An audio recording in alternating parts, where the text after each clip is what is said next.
ఆస్తులు ఇవ్వమంటే జగన్మోహన్ రెడ్డి గారి ఆస్తులు. షర్మిల బయట ఉండాలి. షర్మిల ఒక మాట మాట్లాడిందట, ఆ ఆస్తులు చెల్లికి ఆస్తులు పంచాల్సినటువంటి అన్న ఆస్తులు పంచకుండా ఏదో తూతూ మంత్రంగా ఏదో ఇచ్చామని చెప్పుకున్నట్లుగా ఇది ఎట్లా కరెక్ట్ అవుతుందని కూడా. అంటే 82 కోట్ల రూపాయలు అప్పు చూపించారు జగన్మోహన్ రెడ్డి గారు ఇచ్చినట్లుగా.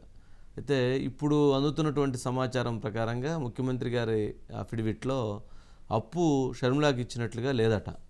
మరి ఏదైతే జగన్మోహన్ రెడ్డి గారు షర్మిలాకి ఇవ్వాల్సిన వాటా మొత్తాన్ని, అంటే సండూర్ పవర్ కావచ్చు, భారతీయ సిమెంట్స్ కావచ్చు, ఇందిరా టెలివిజన్స్ కావచ్చు, ఈ గ్రూప్స్లో ఇవ్వాల్సినటువంటి డబ్బులు మొత్తానికి వాటా మొత్తానికి కలిపి ఆ 82 కోట్లు ఇచ్చినట్టుగా ఆయన చూపించుకుంటున్నారా చూడాలి, లేక ఇక్కడ షర్మిల అన్నట్లుగా నాకేదో 1 పైసానో 2 పైసలో నా వాటా కింద పడేసి ఇవన్నీ ఎగ్గొట్టాలని చూస్తున్నారని చెప్పి ఇండైరెక్ట్గా మాట్లాడారులేండి. ఇండైరెక్ట్గా డైరెక్ట్గానే మాట్లాడారు, మళ్ళీ ఇండైరెక్ట్గా దాంట్లో మాట్లాడారు. మరి అదే ఇదా అనేటువంటిది అజిత్ గారు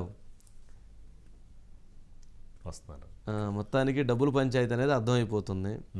ఆ డబ్బుల పంచాయతీలో ఇక వైఎస్ వివేక కేసు కూడా చాలా సీరియస్గా వచ్చేసింది.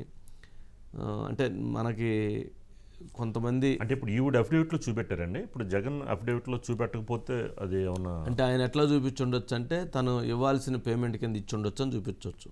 ఓకే, తను అప్పుగా భావిస్తుండొచ్చు, తనేమైనా సెటిల్మెంట్ చేసినట్టుగా భావిస్తుండొచ్చు. తనేమన్నా 82 కోట్లు కదా నాకు రావాల్సింది 820 కోట్లు అని తన అభిప్రాయం అయ్యి ఉండొచ్చు.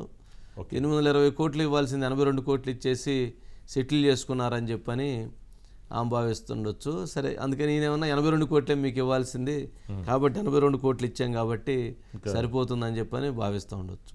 ఏదో పాత సినిమాల్లో అన్నా చెల్లెళ్ళ సినిమాలు ఉన్నాయి అనుకుంటా. అన్నా చెల్లెళ్ళు, ఎన్టీ రామారావు, అక్కినేని నాగేశ్వరరావు, సావిత్రి, ఇంకా అంత ముందుకు పోతే ఇంకా మీకు పాత సినిమాల గురించి పెద్దగా తెలవదు అనుకుంటా. ఒకసారి బయట ప్లే చేయండి. బయట ప్లీజ్.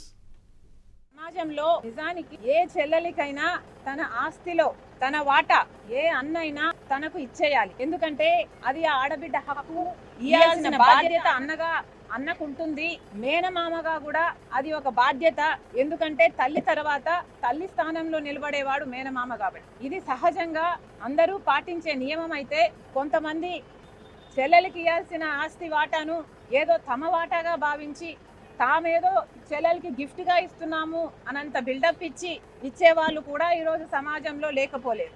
అది ఒకవైపు అయితే, ఇంకొంతమంది అయితే చెల్లెలు వాటా ఇవ్వాల్సింది ఇవ్వకపోగా దాంట్లో ఒక్క కొసరు చెల్లెలకి ఇచ్చి అది కూడా అప్పు ఇచ్చినట్టుగా చూపించే వాళ్ళు కూడా ఈరోజు సమాజంలో ఉన్నారు. ఇది వాస్తవం, ఇది దేవునికి తెలుసు, ఇది మా కుటుంబం అంతటికీ కూడా తెలుసు. డైరెక్ట్గా అని చెప్పింది. ఒక మాట ఏముంది, ఇవ్వాల్సింది ఒక్కొక్కసరు అంటే ఒక 1% ఇచ్చారు. అంటే 820 కోట్లు ఇవ్వాల్సింది 82 కోట్లు ఇచ్చేసి సెటిల్ చేసేసుకున్నారేమో అని అనిపిస్తున్నారేమో. అంటే ఒక 10% ఇచ్చి ఉండొచ్చాము బాగా ఇస్తే. ఏంటంటే అజిత్ గారు మొత్తానికి ఆమె డైరెక్ట్గానే మొత్తానికి జగన్మోహన్ రెడ్డి గారితో పాటు వాళ్ళ మేనమామను కూడా లాగేసినట్లున్నారు. ఏంటి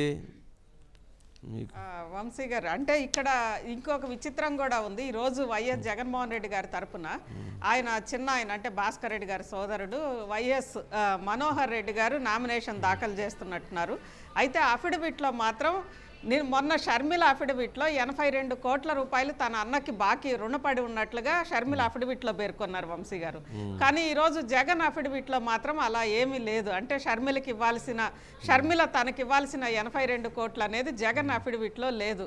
మరి 2 మ్యాచ్ కాకపోతే అది ఎలా? అంటే అయితే షర్మిల అఫిడవిట్ అన్నా తప్పు ఉండాలి, లేదంటే వైఎస్ జగన్మోహన్ రెడ్డి గారు షర్మిల నుంచి డబ్బులు రావాల్సి ఉన్నప్పటికీ, లేదా షర్మిలకి ఇచ్చిన డబ్బులు ఆయన చూపించలేదు కాబట్టి ఈ అఫిడవిట్ అన్నా వివాదం అవుతుంది వంశీ గారు. మొత్తానికి ఈ 2 అఫిడవిట్లలో ఏది కరెక్ట్ అని అనేది తేలాలి వంశీ గారు. దాంతోపాటు ఈరోజు షర్మిల నిన్న మాట్లాడింది దీనికి సంబంధించి. ఆమె వెంటనే చెప్పింది వంశీ గారు, దాదాపు 4 ఏళ్ల నుంచి కూడా ఒక క్రిస్మస్ సమయంలోనే మనం చూసామంటే షర్మిల క్రిస్మస్కి అటెండ్ కాకపోవడము, ఆ సందర్భంగా కొంత విజయమ్మ అండ్ వైఎస్ జగన్మోహన్ రెడ్డి ఇద్దరు కూడా అంటీ ముట్టనట్లు ఉండడము, అప్పుడు అప్పుడే ఏదో వివాదం వచ్చింది, ఇడుపులపాయలో ఏదో గొడవ అయ్యింది అని చెప్పి అప్పుడే అన్నారు వంశీ గారు. ఇక అక్కడి నుంచి చూస్తే ఇప్పటికీ అసలు విషయం బయటపడింది. అంటే అయ్యా న్యాయపరంగా, ఎందుకంటే మనకు అందులో ఆంధ్రప్రదేశ్లో 1983లోనే ఎన్టీఆర్ ఆడబిడ్డలకి సమానంగా ఆస్తి హక్కు తీసుకొచ్చారు. ఈరోజు దేశవ్యాప్తంగా కూడా అదే చట్టమైంది వంశీ గారు. కాబట్టి అందులో 83 తర్వాత పెళ్లిళ్ళు అయిన వాళ్ళే కదా, 94లో 2000లోనే ఎప్పుడో మ్యారేజెస్ అయి ఉంటాయి షర్మిలకు కానీ వీళ్ళందరూ. ఖచ్చితంగా ఆ చట్టం వర్తిస్తుంది. కాబట్టి న్యాయపరంగా లేదా చట్టపరంగా సగం వాటా కంపల్సరీ షర్మిలకి రావాలి. ఇది వైఎస్ నుంచి వారసత్వంగా తీసుకున్న వాటా. ఎందుకంటే వీళ్ళకి ఎక్కువ శాతం వారసత్వంగానో వైఎస్ హయాంలోనూ ఉంటుంది వంశీ గారు. ఎందుకంటే అప్పటికే ఉన్నాయి కదా చాలా భారతీయ సిమెంట్స్ కానీ, లేదంటే పవర్ ప్రాజెక్ట్స్ కానీ, వీటన్నిటిని మించి రాజారెడ్డి తరం నుంచి వస్తున్న మైనింగ్స్ కానీ, ఇడుపులపై ఎస్టేట్స్ కానీ ఇవన్నీ ఉన్నాయి కాబట్టి చెరి సగం రావాల్సి ఉండింది.